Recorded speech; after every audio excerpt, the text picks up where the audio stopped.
மடி மீது அடி வைத்து அழகான நடை வைத்து விளையாட ஓடிவா முருகா,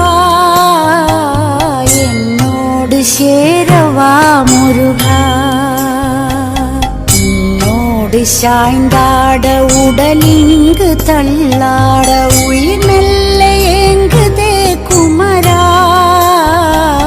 உன்னை காணும் ஆசைத்தான் குறை.